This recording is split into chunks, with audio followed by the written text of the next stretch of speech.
sampai di usia dia 31 minggu ya. Dia cuma mau bilang, "Mama, I'm okay." Ya. Dia pengen aku ngeliat dia just like a baby walaupun mungil. Aku bisa ngeliat anakku as a baby. And then Mama, I'm okay. Seperti namanya Elia. Artinya kembali ke surga.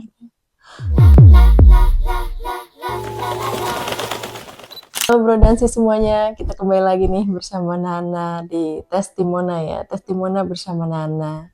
Dan kesempatan kali ini kita akan kembali lagi bersama guestnya Nana, bersama Frida. Hai. Dan pasti udah nggak asing lagi kalian semua melihat teman saya yang satu ini, mama seperjuangan. Kita sama-sama di Belanda, sama-sama berjuang dari awal ya kan, dari dulu, dan akhirnya banyak sekali kisah-kisah yang bisa di-sharingkan juga ya antara aku sama kamu kan. Terus juga alangkah baiknya kalau bisa juga di-sharingkan ke testimoners semua, karena pastinya juga akan memberikan apa ya, kekuatan juga untuk mungkin yang lagi mengalami, kita nggak pernah tahu ya, atau juga bisa menjadikan apa, sesuatu yang bisa juga jadi inspirasi mungkin, atau jadi sesuatu yang bisa meneguhkan gitu dari kesaksian kita. Jadi kita nggak akan pernah tahu, atau juga bisa jadi informasi yang bermanfaat gitu kan. Nah sekarang Frida, gimana nih? kabar? Apa kabar? Apa kabar? Ya ini kita tengah malam guys. Kita nunggu anak-anak lagi tidur ya kan. Selalu ya. Jadi aku kesempatan berkunjung ke rumah kamu ya kan, dan ini kita lagi libur panjang anak-anak, makanya bisa sharing-sharing beberapa episode langsung ya, sekali take long weekend ya. long weekend langsung.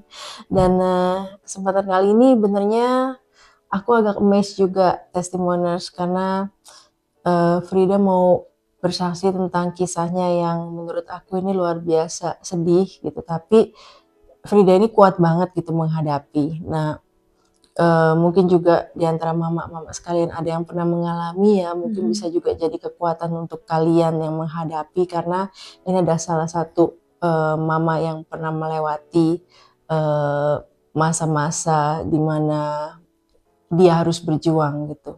Nah, berjuang untuk apa ya? Ngomongnya juga jadi aku agak nggak tega juga gitu, tapi luar biasa untuk kekuatannya Frida ya kan, bisa melalui semua ini.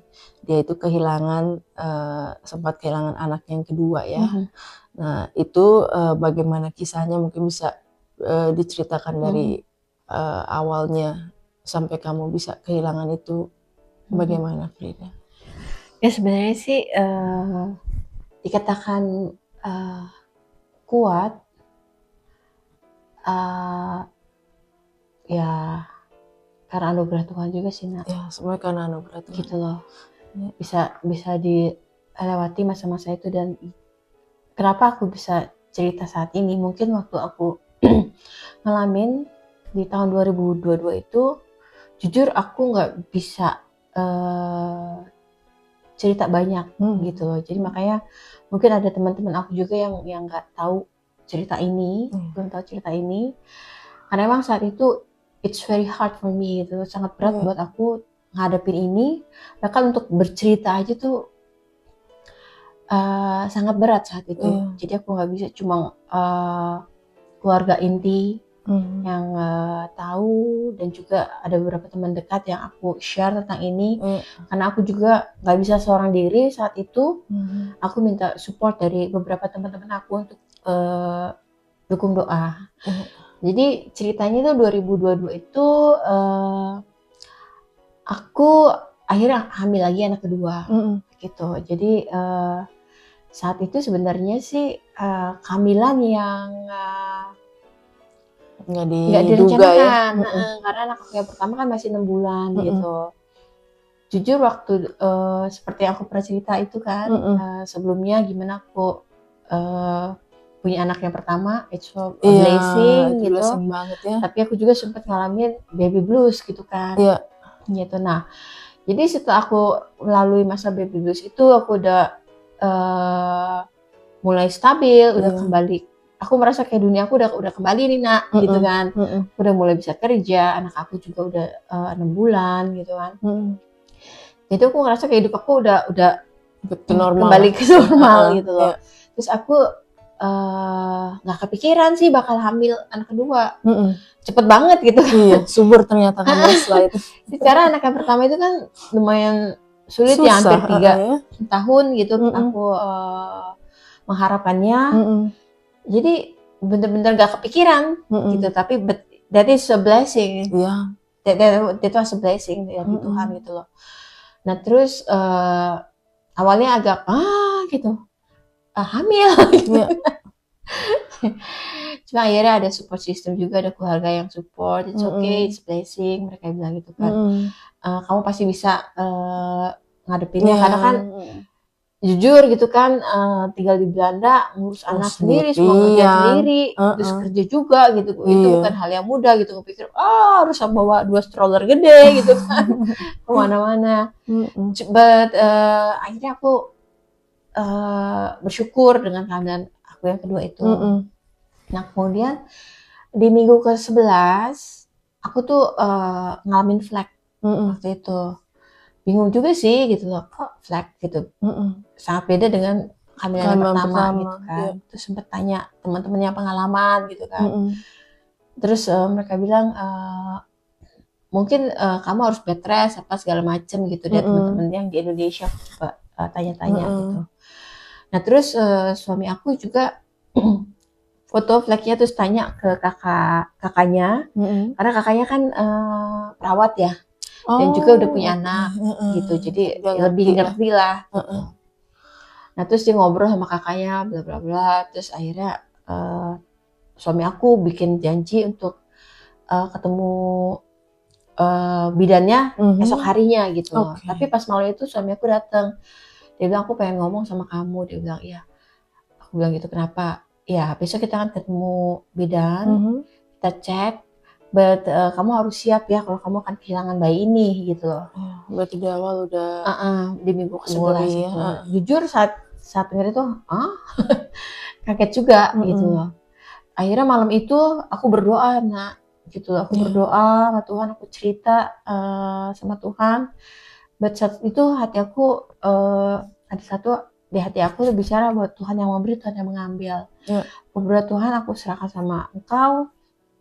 Segala sesuatunya hasil besok, apapun itu, satu hal yang aku minta, berikan aku damai sejahtera, aku bilang gitu kan.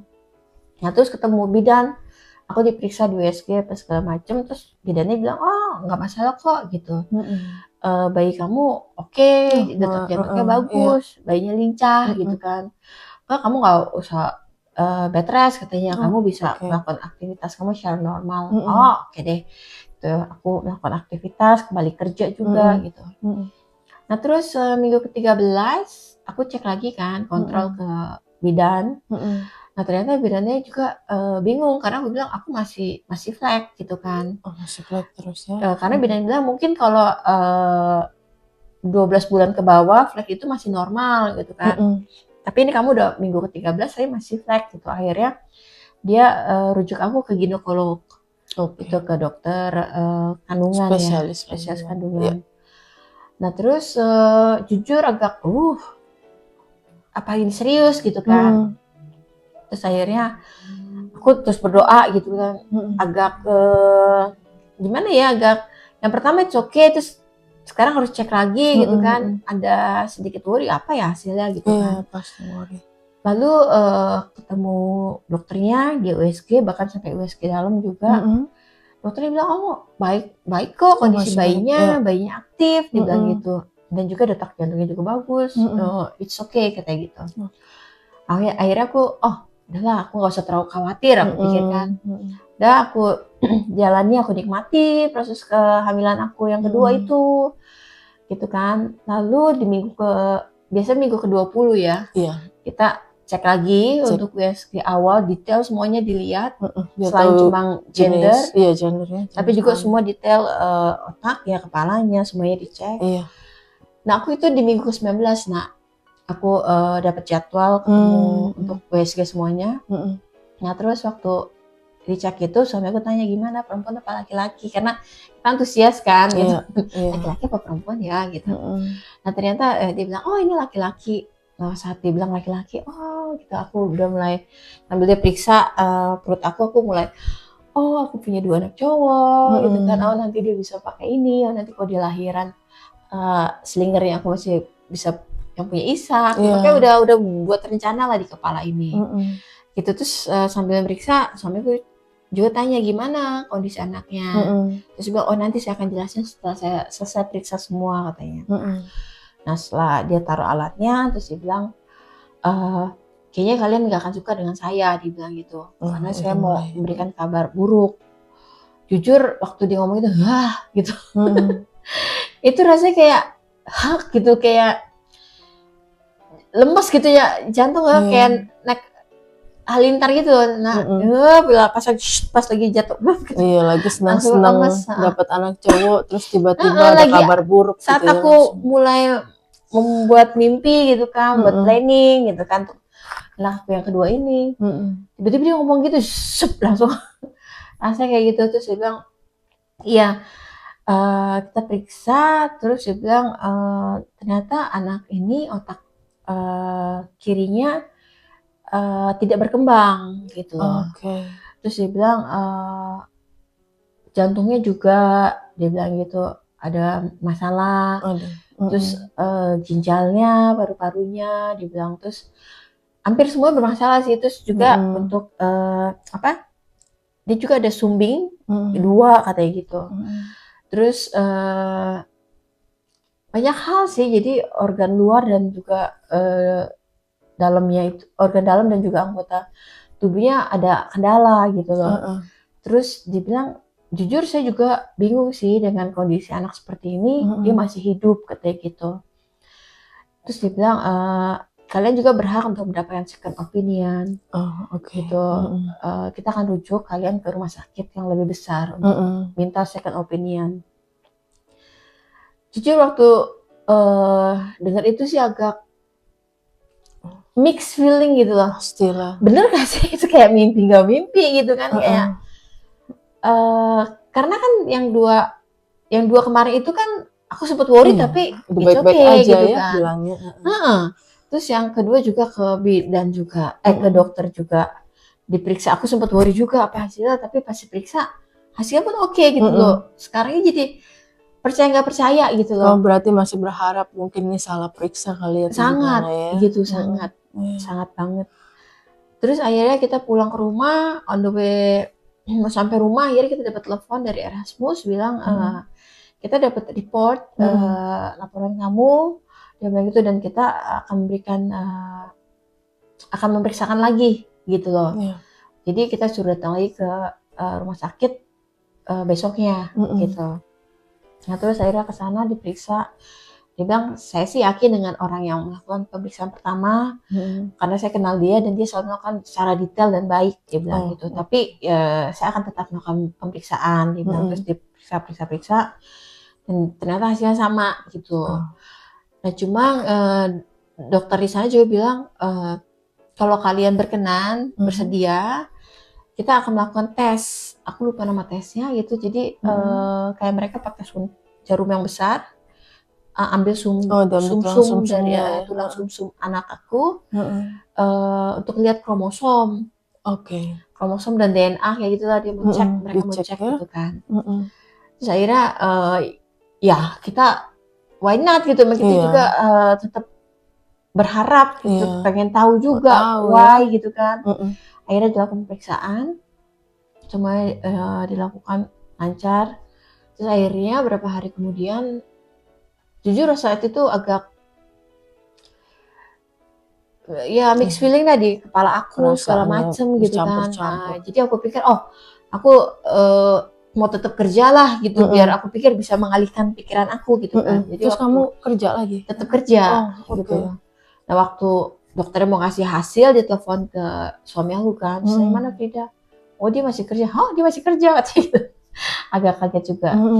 Ya terus dikasih kabar, ternyata diagnosanya adalah anakku mengalami trisomi 13. Nah, itu trisomi 13. Trisomi 13. Terus akhirnya aku bingung sih, baru pertama kali dengar sih itu trisomi 13 gitu kan. Apa itu trisomi 13 gitu kan. Terus suami juga ngasih link informasi tentang apa itu trisomi 13 gitu kan. Terus aku juga googling gitu kan, lihat apa sih gitu kan. Nah terus kita juga buat janji juga ketemu sama dokter DNA di Erasmus. Sampai dokter DNA juga. Terus akhirnya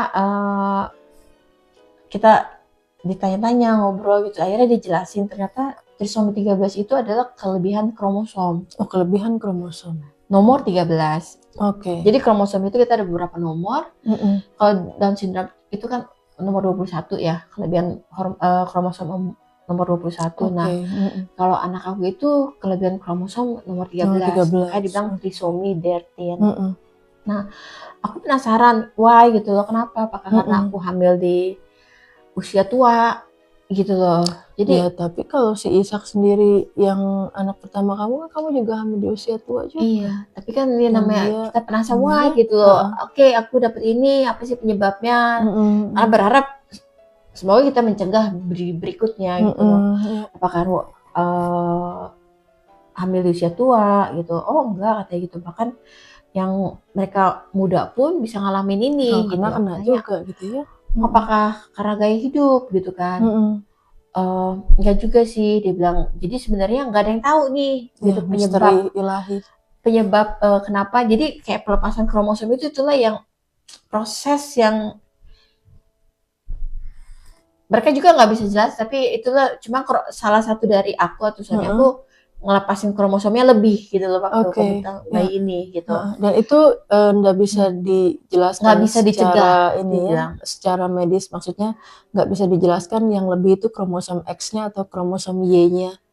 Karena kan kromosom laki-laki sama kromosom perempuan itu kan dibilang salah satu dari kita. Jadi dia nggak bilang yang bisa. X atau yang Y-nya. Ya waktu itu sih sebenarnya dijelasin sama dokter, cuma karena aku udah terlalu aku cuma nanya terlalu sedih dengan hasilnya loh. Cuma nanya why, penyebabnya apa, gimana cara mencegahnya berikutnya gitu kan. Cuma mereka bilang nggak bisa dicegah gitu loh.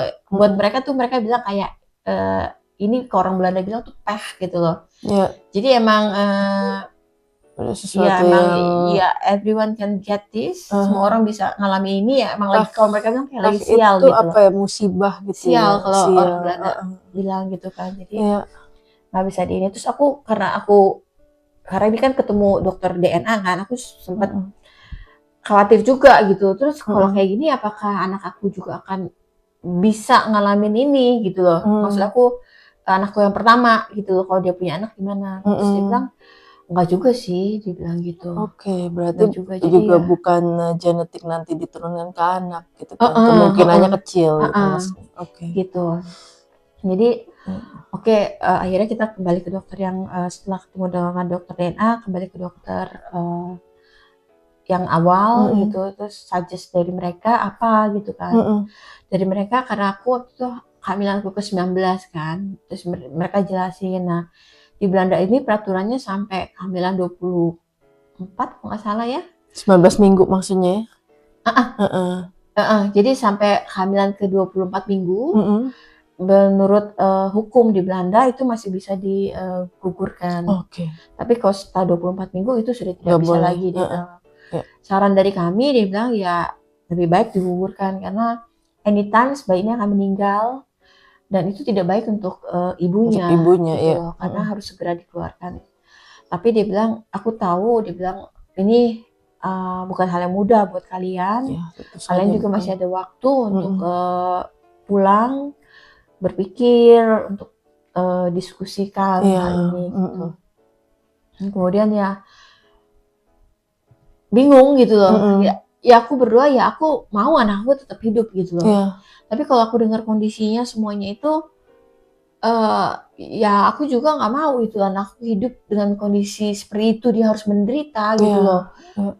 segala hal dalam dirinya itu tidak baik gitu loh. Sedih gitu gimana orang tua ya. Tapi kalau untuk ngegugurin kayaknya aduh nggak tega juga kali ya, serem banget itu maksudnya. Ya. Ya mungkin kalau buat medis sih that is okay, that is fine gitu ya loh. secara medis daripada anaknya nanti menderita atau meninggal di dalam perut juga ya. Iya. Ya, aduh kamu tuh Gitu. luar biasa Frida bisa melewati hal seperti itu, berat banget sih kalau menurut aku ya.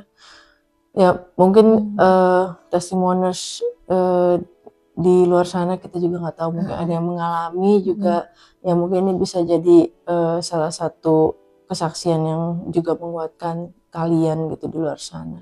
Dan akhirnya setahu aku Frida ini tetap maju ya.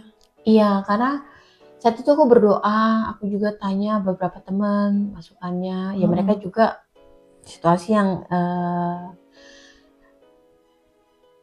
ya mereka hanya cuma dukung aku dalam doa juga gitu loh, untuk aku bisa ambil keputusan tepat. Secara manusia kita udah nggak bisa apa-apa kondisi begitu. Saat itu aku cuma bisa berdoa, aku cuma bisa jujur sama Tuhan. Aku bilang, Tuhan, why? Pasti yang pertama aku tanya why. Why this is happen? Gitu. Kenapa hal ini terjadi? Aku bilang Tuhan yang memberi gitu kan. Aku udah lalui minggu 11, aku lalui minggu 13 gitu kan. Tapi kenapa ini tetap terjadi gitu loh.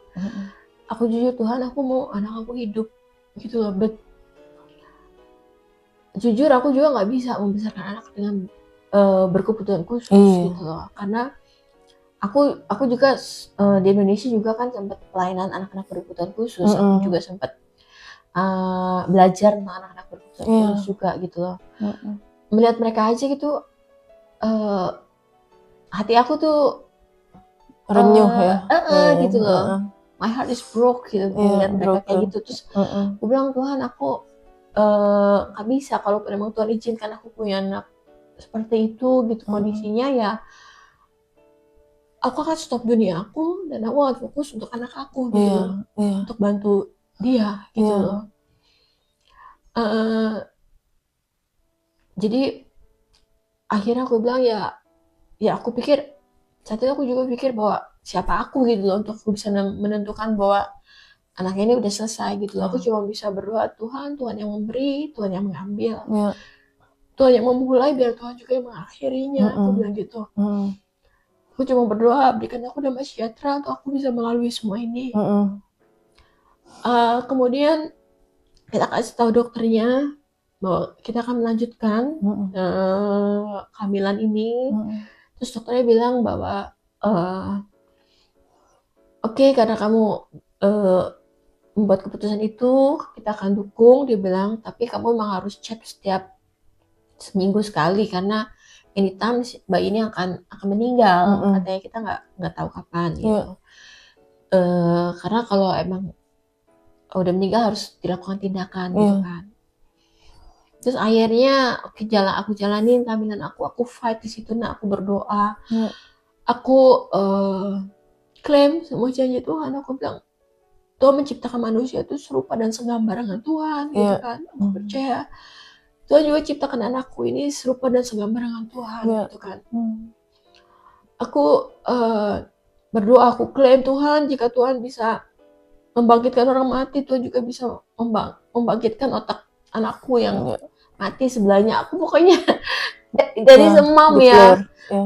You will fight for your kids gitu loh. Anak kita. Dan aku berdoa, aku klaim semuanya, aku tetap beriman. Nah, aku benar-benar waktu itu I still believe there's a miracle gitu. Aku percaya Tuhan aku Tuhan yang hebat, Tuhan yang bisa melakukan segala sesuatu, Tuhan yang bisa memindahkan gunung. Aku bilang, Tuhan, kau bisa melakukan segalanya Tuhan. Gak ada yang gak mungkin bahwa setiap diagnosa dokter itu bisa kau ubahkan menjadi hal yang baik. Aku terus doa, jadi dari minggu 19 tiap minggu aku kontrol, mereka tetap menemukan detak jantung anakku tetap hidup dari minggu demi minggu gitu kan. Ya aku terus berdoa sampai akhirnya di minggu ke 31 ke 32 aku ngalamin kontraksi. Nah, Jadi waktu itu sebenarnya aku lagi hangout sama adik aku ke Sentrum.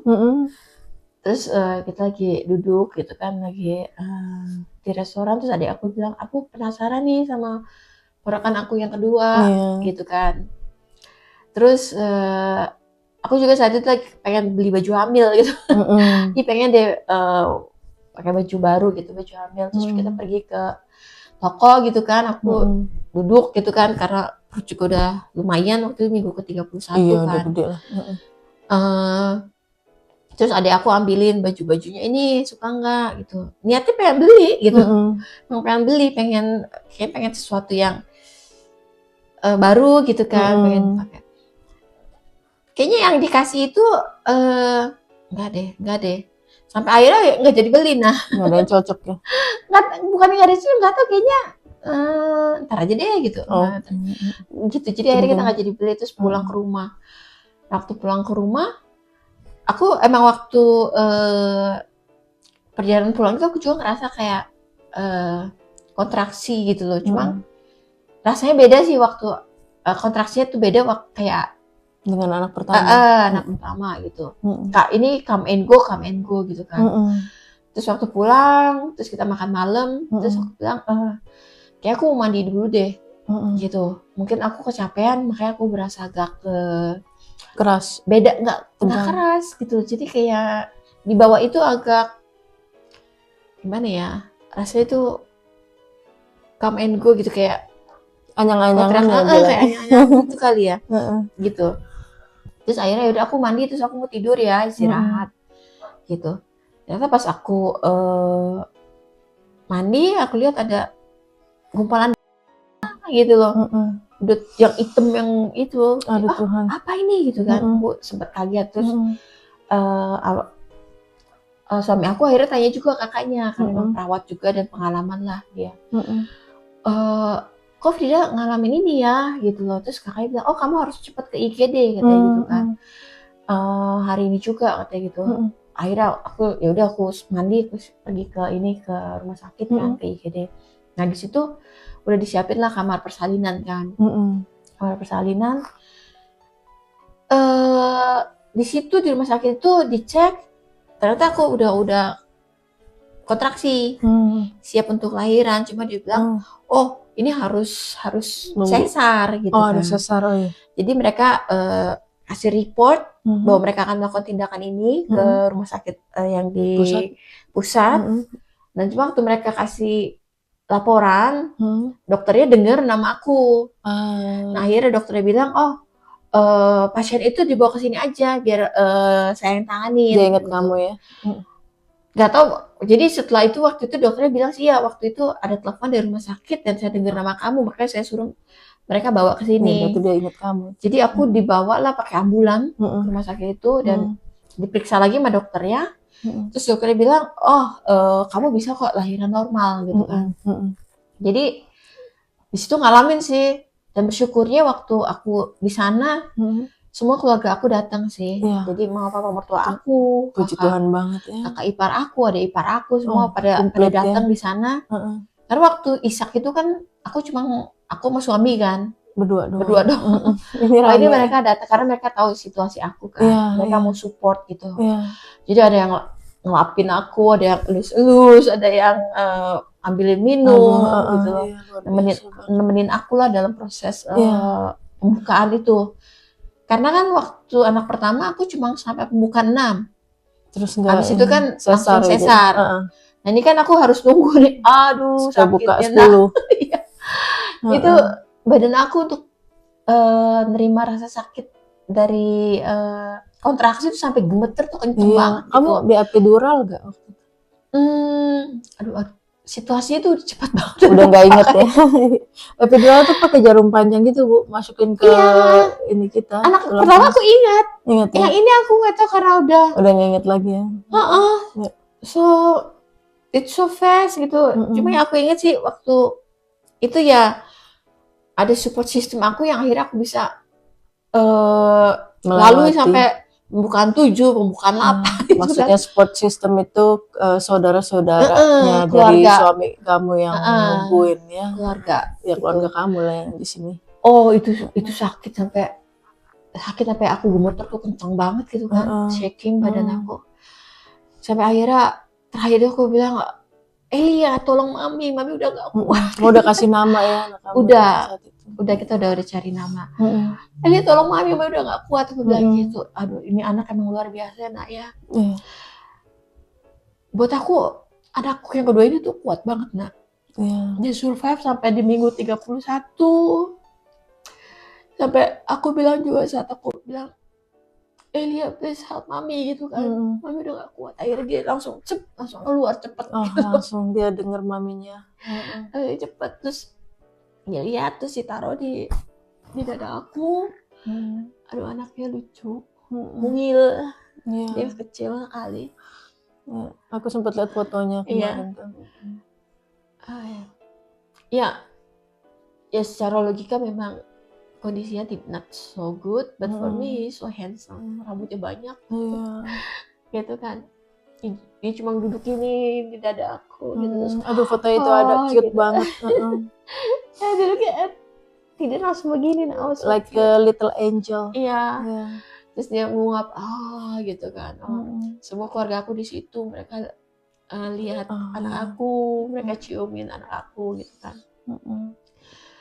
Terus setelah 32 menit dokter datang, periksa lagi, terus dokter bilang, kamu sudah nggak ada.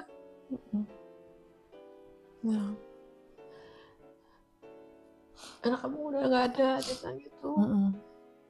Terus mereka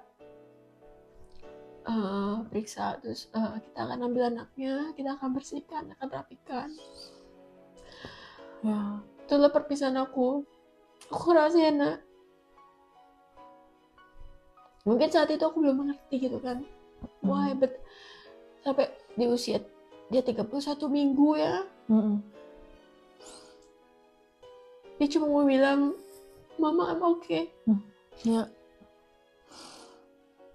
Dia pengen aku ngeliat dia just like a baby walaupun mungil. Aku bisa ngeliat anakku as a baby. And then Mama I'm okay. Seperti namanya Elia. Artinya kembali ke surga. Tapi kalau menurut dari ceritamu nih, aku sebagai orang luar gitu kan, nggak ngalamin itu, benar-benar miracle banget sih Frit. Karena bisa aja kalau mendadak malapetaka datang atau gimana tiba-tiba meninggalnya di dalam perut gitu kan. Iya sih nak, bukan aku mesti kuret atau kan ini dia luar biasa mau bertahan buat dia dan mamanya sampai akhirnya dia bisa keluar di minggu ke-31 itu dengan kondisi dia yang punya keterbatasan di dalam perut gitu kan, dengan segala sesuatu yang menurut dokter itu dia nggak mungkin bisa bertahan lama, tapi dia bisa sampai keluar dan sampai masih 32 menit itu udah bener-bener amazing banget, anugerah Tuhan sih kalau dia cerita. Ya kita pasti sedih ya dia akhirnya nggak lama di dunia, tapi kalau menurut aku itu perjuangan kalian ibu dan anak luar biasa sih. Dan dia bisa benar-benar dengan istilahnya mulus gitu sampai keluar baru dia pergi gitu. Itu juga yang aku bersyukur ya nak ya. Memang Tuhan itu baik gitu loh. Mungkin kalau aku di rumah sakit yang pertama gitu kan akan lebih berat mungkin karena aku kehilangan anak aku dan aku disesar gitu kan. Sesar itu kan lebih sakit. Karena aku ngalamin kan waktu anak yang pertama kan. Makanya aku sempet ngerasa kayak baby blues, kayak karena nggak tahu, mungkin kalau ya aku dengar kayak di Indonesia sesarnya lebih canggih ya, kayak abis lahiran udah berapa minggu kemudian udah kayak aktivitas normal. Bukannya gitu lebih canggih juga, karena kan kalau di Indonesia mereka bisa stay di rumah sakit lama. Iya, kalau kita kan baru sesar selesai langsung suruh pulang ke rumah Bu. Iya. Di Belanda ini kan lebih mandiri. 2 hari sih waktu itu ya kemarin. Iya 2 hari. Kalau di Indonesia kan sampai kita berasa udah bener-bener bagus, baik, baru pulang pun bisa. Yang penting ada duit kan. Bedanya di situ. Nah itu aku bersyukur, dan di rumah sakit itu juga aku bersyukur juga Tuhan kasih di tempat itu, karena ternyata mereka tuh bener-bener siapin. Jadi waktu mereka ambilan aku, mereka juga kasih beberapa pilihan untuk tempat tidurnya, mau pilih yang mana, mancingnya, terus bajunya juga mereka siapkan. Karena memang anak aku ini kan mungil ya, mungil, jadi ya kalau pakai baju baby newborn juga nggak akan muat gitu loh. Jadi aku bersyukur di sini mereka udah siapin semua. So yeah, my baby is so cute. Saat itu mereka rapikan semuanya. He's so cute, Mak. And then mereka juga kasih boneka kecil. Jujur sedih sih waktu itu. Aku bilang, anak, aku belum sempat beli mainan kamu yang pertama. Kita aku bersyukur kamu punya boneka kecil yang pertama kamu yang kamu bisa bawa ke surga. Aku bersyukur sih dalam saat itu aku cuma belajar ya nak. Dalam proses itu aku belajar bahwa dalam bakal kelamaan sekalipun Tuhan tuh menyertai gitu loh. Iya, karena saudara-saudara dari suami kamu ya, saudara-saudara kamu yang ada di Belanda ini benar-benar nungguin juga. Itu bukti nyata penyertaan Tuhan loh, yang sampai ngelapin keringet kamu, sampai nungguin sampai Elia lahir. Dan adik aku dari Indonesia juga pas lagi datang waktu itu. Jadi jadi komplit dari Indonesia sama yang dari Belanda ada aku bantuin juga gitu kan. Jadi itulah penyertaan Tuhan. Syukurnya mungkin kalau ya di situ juga momen saat itu ya Naya, aku masih ada pertanyaan gitu loh, big question gitu loh, why gitu loh, tetap ada why. Tapi saat itu waktu aku pulang ke rumah, jadi kita lakukan rumah duka itu di rumah karena dia masih kecil gitu kan. Jadi sekitar 5 hari baby ada di rumah, jadi keluarga juga bisa datang kita lihat. Satu ada lagu yang benar-benar itu adalah isi hatiku, lagu yang aku sempat cerita sama kamu kan, yang even if. Lagu itulah yang jadi my curahan hatimu. Itu isinya. Liriknya sih luar biasa menyentuh banget. Itu jadi aku percaya gitu loh, aku percaya Tuhan bisa lakukan mukjizat. Aku percaya apa sih yang nggak bisa Tuhan lakukan gitu loh. Tapi but even if gitu, tapi jika pun Tuhan tidak melakukan, aku bilang it is well my soul gitu loh, bahwa it's okay gitu loh, it is well with my soul. Tuhan ada tetap pengharapan aku gitu loh. Bagus. Dan mungkin saat itu gak mudah ya Naya kehilangan anak gitu loh. Gak mudah.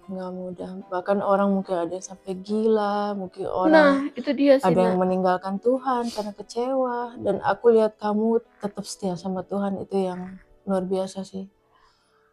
Semua karena kemurahan Tuhan juga sih. Karena aku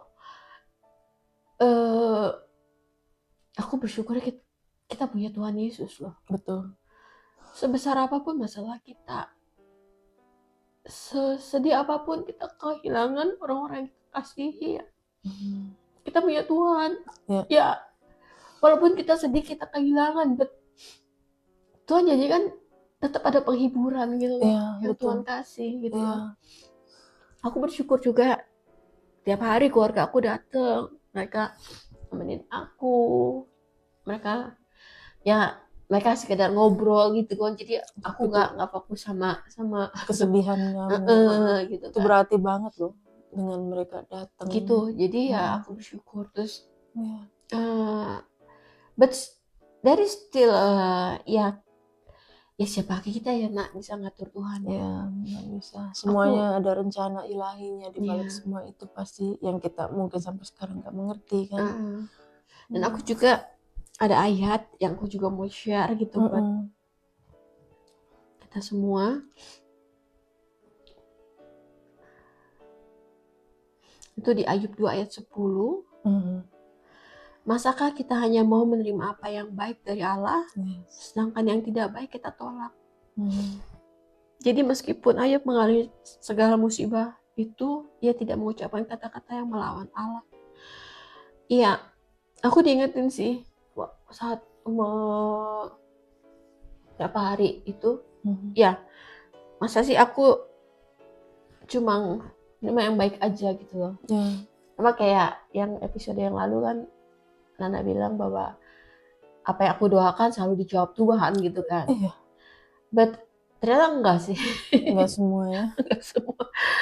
But ya even if gitu loh teman-teman, even if kamu udah berdoa, kamu udah minta sama Tuhan, even if Tuhan gak kasih, percayalah dalam lembah kekelaman sekalipun you are not alone gitu loh. Ada Tuhan. Ya, betul. Ada Tuhan yang tolong, ada Tuhan yang perlengkapi apa yang kamu perlukan untuk melalui musim itu, gitu loh. Ya, aku gak tahu I'm okay, but tiap cerita ini ya pasti sedih banget lah Bu. Dan ini yang kemarin aku kaget juga kan, testimonials, tiba-tiba dia ada kerinduan. Nah, gue mau sharing tentang anakku yang kedua ini ke di testimoni yang aku bilang, kamu yakin Frida, karena aku nggak kepikiran kamu bisa berani men-sharingkan, dan mungkin ada tujuan dari kamu mau men-sharingkan ini untuk testimonials di luar sana gitu. Apa pesan-pesan yang mau kamu kasih juga untuk mungkin ada orang yang lagi mengalami hal yang sama kamu gitu. Ya, aku cuma bilang gini, mungkin masalah yang kita hadapi itu terasa sangat berat gitu loh. Mungkin kehilangan seseorang kita kasih, mungkin dalam masalah yang begitu berat yang aku gak tahu apa gitu loh. Buat aku kehilangan anak itu adalah masalah yang terberat dalam hidup aku gitu. Tapi satu hal, jangan pernah lepas dari Tuhan gitu loh. Ada pengharapan yang Tuhan kasih, percaya deh gitu loh, bahwa kita nggak sendiri melalui itu. Ada Tuhan Yesus yang tolong kita, yang memperlengkapi kita. Buat aku mungkin saat itu berat banget nak, sampai aku nggak bisa cerita, aku nggak bisa ngomong. Iya, gitu aku aja nggak tahu. Aku taunya 3 bulan setelahnya. Dan aku kaget juga sih. Iya, karena gimana aku bisa sekarang ceritain hal itu sekarang. Ya aku bilang karena aku nggak sendiri melalui itu nak. Bukan aku yang kuat, tapi ada Roh Kudus yang tolong aku. Roh Kudus yang menguatkan kamu. Iya, yang menghibur aku juga gitu. Karena ada keluarga suami juga sempat ngomong gitu loh, wah Frida, lu tetap percaya sama Tuhan gitu. Karena waktu penguburan juga aku tetap bersyukur, aku tetap share tentang ayat-ayat Alkitab gitu loh. Dia bilang, wah Frida, lu masih percaya sama Tuhan gitu loh. Karena mereka juga tahu ya waktu aku struggling di minggu 19 ke 31 itu sebelum akhirnya itu, aku tetap berdoa. Mereka tahu kalau mereka telepon, apa kabar Frida, gimana? Oh Frida lagi di atas, lagi berdoa gitu kan. Mungkin buat manusia mereka lihat doanya nggak dijawab, but bukan itu poinnya, bukan itu sih, bukan doa kita dijawab sama Tuhan, tapi bicara bahwa even if gitu loh, even if dan siapa kita ya nak ya untuk kita bisa menolak hal yang tidak baik yang kita nggak, masa kita mau perintahin Tuhan aku maunya ini aja, aku maunya itu aja. Gitu karena kan biasanya yang terjadi adalah sesuai dengan kehendak Tuhan kan, bukan kehendak manusia, dan mungkin ini adalah jalan yang terbaik yang Tuhan kasih. Dan aku bersyukur ya nak, mungkin I will meet my son later in the heaven. Oh iya, itu pasti. But sekarang aku bersyukurnya ya, aku kan sekarang udah punya Isa. Khas Outer juga. Oh ya, Khas Outer. Oh, sekarang aku bersyukur aku punya 5 anak yang Tuhan percayakan untuk aku. Iya, Khas Outdoor itu tempat penitipan anak, ya kan. Jadi mungkin bagi testimonials yang belum tahu, Frida ini sekarang bisnisnya itu mengelola tempat penitipan anak di Belanda. Jadi dia ini apa ya, bisa dibilang self employee ya. Jadi dia sekarang dipercayakan 5 orang anak. Iya, jadi Senin sampai Kamis untuk I have a lot of dirawat. kids. Seneng banget, dan itu juga There's a pastinya baby. ada baby juga, ya, Seru. pastinya ada hiburan juga buat Ishak ya, jadi Iya, dia nggak temennya sendirian juga. kan. Ya itu memang, aduh luar biasa banget sih aku dengar kesaksian kamu kali ini. Biasanya kita ketawa-ketawa ya Bu, kali ini aku lihat kamu menangis. Dan memang awalnya itu aku juga nggak sadar, karena ya kalau kita kan jarang ketemu juga kan karena sibuk ya. Jadi ya aku lihat tuh Frida ini selalu ceria, terus nah gue pengen planning ini planning itu, selalu Tuhan kabulkan gitu.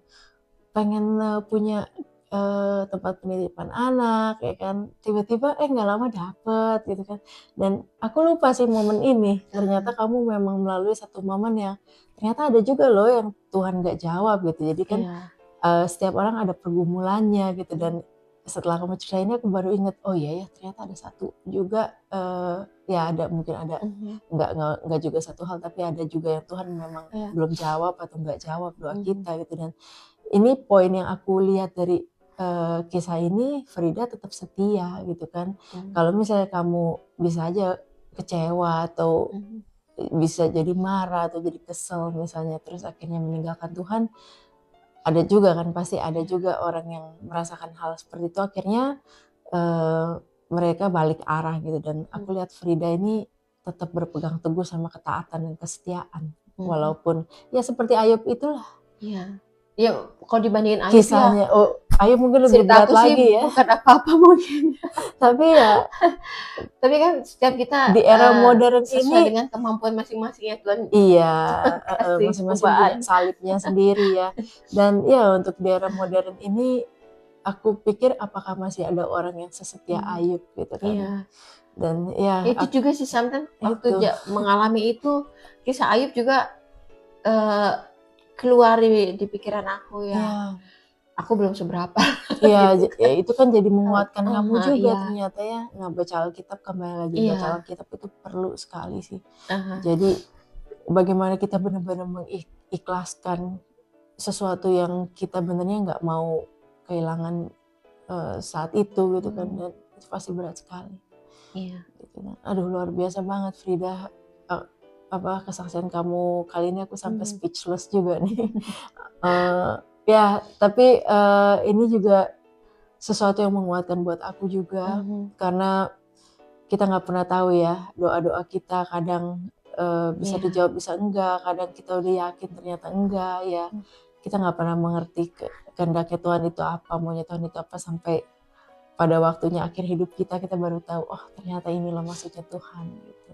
Ini kayak ada ayat lagi nih, atau ini ada lagu lagi liriknya. Lagu ini Even If. Iya. Ini this is aku nggak tahu gimana ya, aku juga nggak tahu sih si Mercy Me ini ternyata lagu rohani gitu kan. Iya, ternyata. Aku nggak tahu gimana, aku juga nggak tahu gimana, pokoknya ini keluar di beranda aku beranda YouTube atau Spotify? YouTube. Oh ya. Gitu loh, pas aku nih lagu ini, oh this is my liriknya heart, ini gitu banget ya. This is my, mungkin nanti bisa aku lampirin share, juga di dan ini. aku mungkin ini juga bisa memberkati teman-teman yang lagi dalam situasi yang berat gitu loh. This song is so beautiful. Gitu loh.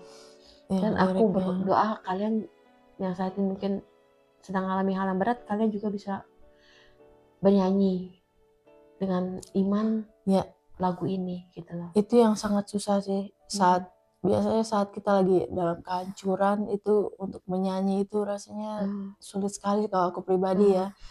Kalau lagi dalam hati yang hancur itu, menyanyi itu kayaknya sesuatu yang apa ya, susah dilakukan gitu. Dan itu biasanya kalau kita benar-benar menyanyi dengan hati yang hancur, itu akan menjadi korban puji-pujian untuk Tuhan yang harum gitu. Dan ya itu perlu proses banget sih saat bisa menyanyikan lagu itu. Dan ternyata kamu masih punya ada lagu gitu dan masih menyuarakan hati kamu untuk Tuhan melalui lagu ini inspired banget sih. Sometimes ya nak, dalam hidup kita ini ada banyak musim yang kita harus lalui gitu kan. Yang Tuhan mau bukan hasil, tapi sikap hati kita. Ya betul, proses gitu. Saat kita dimana kita ditempa, hati kita dimurnikan. Nah mungkin ini salah satu proses yang Tuhan kasih untuk memurnikan hati kamu, kesukaan hati kamu juga gitu. Apakah tetap yang aku ingat, setia atau enggak? Yang aku ingat begitu besarnya tuh kasih Tuhan tuh buat kita gitu loh. Sehingga yang mengaruniakan anaknya. Ya, akan dunia ini. Untuk kita semua. Yohanes, karena begitu besar kasih Allah akan dunia ini. Sehingga mengaruniakan anak yang tunggal itu buat kita. Sehingga kita bisa punya pengharapan dalam hidup gitu loh. Dan bagi orang yang percaya kepadanya tidak akan binasa melainkan peroleh hidup yang kekal. Amin. Itu yang pegangan aku juga sih itu. Jadi ya hidup ini it's all about your hope gitu loh, pengharapan kita di dalam Tuhan gitu loh. Tetap berharap, sikap hati sih yang Tuhan mau lihat gitu loh. Kalau Tuhan udah mengasihi kita begitu besar gitu loh, harga yang dibayar buat hidup kita itu begitu mahal, so apalagi yang kita perlu gitu loh. Betul. Selain hidup kita jadi berkat buat banyak orang. Gitu, karena ya kita adalah pemenang. Gitu. Yes, amin. Udah bayar lunas hidup kita. Kita adalah pemenang. Buat setiap apapun masalah hidup kita, setiap musim apapun yang kita hadapi, ya at the end ya Tuhan yang jadi prioritas kita, karena itu tujuan goal kita di akhir gitu loh. Yes, karena kita di dunia ini paling berapa tahun sih Bu, berapa puluh tahun. Ya, dan aku percaya juga pasti saat kita udah kembali ke kekekalan, anakmu itu yang satu itu si Elia udah di kekekalan bersama Tuhan Yesus, dia udah hidupnya sudah benar-benar bahagia bersama Tuhan Yesus. Jadi saat-saat kita di dunia juga nggak akan lama ya kan. Mungkin umur kita berapa, 80 tahun, 90 tahun toh pasti akan ketemu dia juga kan. Itu yang bisa suatu pengharapan dan penghiburan yang bisa di-sharingkan juga sama kamu biar nggak terlalu sedih. Tapi kamu juga udah kelihatannya sudah ikhlas sejak 3 bulan dari pas kita ketemu itu kan 3 bulan setelahnya ya. Dan setelah pas kamu lagi cerita kamu udah bisa tersenyum gitu, aku amazed banget sih. Just like his name, Elia, kembali go back to heaven. It's Jesus and Mama will come. After my job in here is finished. Kita semua pasti masih akan punya anak satu yang harus aku jaga, aku kasih, aku pelihara, aku bersyukur. Ya itu juga ya Tuhan itu baik lah. Tuhan masih kasih aku pengharapan, aku masih ada anak yang ini. Udah sekarang kamu fokus dulu lah sama yang ini ya. Besarin. Dan ya sekarang anakmu ini jadi temenan sama anakku. Si Jody. Makanya kita di sini mama lagi. Karena Ishak selalu bilang, Mama, aku mau 3 brur, jadi 3 saudara laki-laki and sus bilang gitu. Wah, mantap. Ini udah Tuhan kasih satu, ada Jody, brur. Diaminkan nanti ada lagi ya, brur dan sus yang lain. Udah ada di opang. Ya benar juga, jadi udah komplit. Ya ini luar biasa banget. Dan bror dan sis kalian, semoga kisahnya Frida bisa memberkati. Dan Frida ada apa yang mau ditambahkan mungkin untuk testimonies yang lagi menyaksikan sebelum kita tutup nih? Mungkin nanti yang lagunya Even If itu Oh iya, bisa nanti. dengarkan dan dibaca. Semoga itu memberkati kalian juga. Yes. Karena lagu itu juga yang menguatkan aku, menjadi doa aku, menjadi isi hati aku. Yes. Untuk melalui musim yang itu. Liriknya nanti Gitu, akan ya. aku tampilkan juga tentunya setelah kita closingnya. Dan tetap semangat. ya tetap semangat bener. Nah, testimoni sekalian, kita juga akan kembali lagi tentunya setiap Jumat. Aku akan juga coba tetap bertekun dan taat di dalam melakukan kesaksian ini, karena ada lagunya kan, oleh darah anak domba, oleh kesaksian kita iblis dikalahkan, kuasanya dihancurkan. Nah, itu adalah tujuan dari testimoni sebenarnya gitu. Dan ternyata Tuhan pertemukan aku sama Frida yang juga punya kerinduan bersaksi gitu kan. Nanti kita akan ketemu lagi di Jumat depan, waktu dan jam yang sama, jam 8 malam waktu Indonesia bagian Barat. Tentunya dengan kesaksian berikutnya. Jadi stay tune terus setiap hari Jumat, testimoni semuanya. Dan apapun yang lagi kalian hadapi saat ini, tetap semangat ya, maju terus. Dan Tuhan Yesus memberkati. Bye. They say sometimes you win some, sometimes you lose some. Right now I'm losing back. I stood on the stage night after night, reminding the broken it'll be alright. But right now I just can't. It's easy to sing when there's nothing to bring me down. But what will I say when I'm held to the flame like I am right now? I know you're able and I know you can see through the fire with your mighty hand. But even if you don't, my hope is you alone.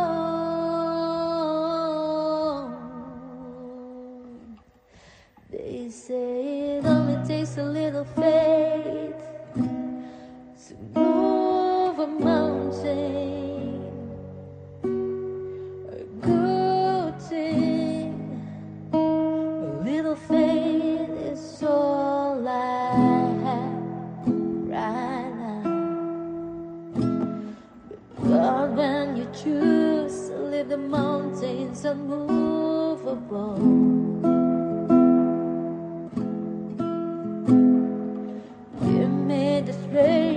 to be able to sing, it is well with my soul. I know you're able and I know you can save through the fire with your mighty hand. But even if you don't, my hope is you.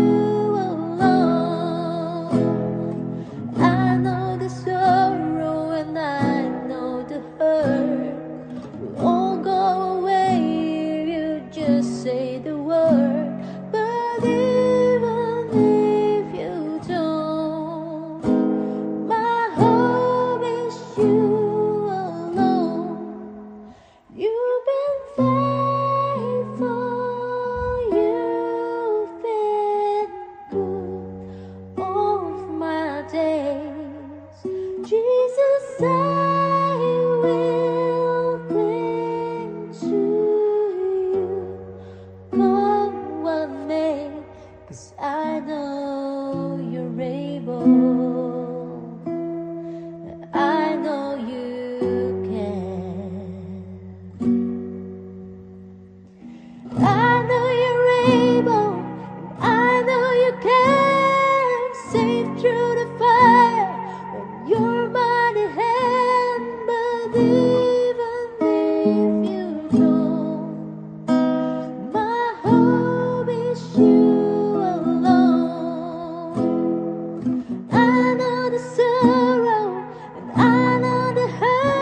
will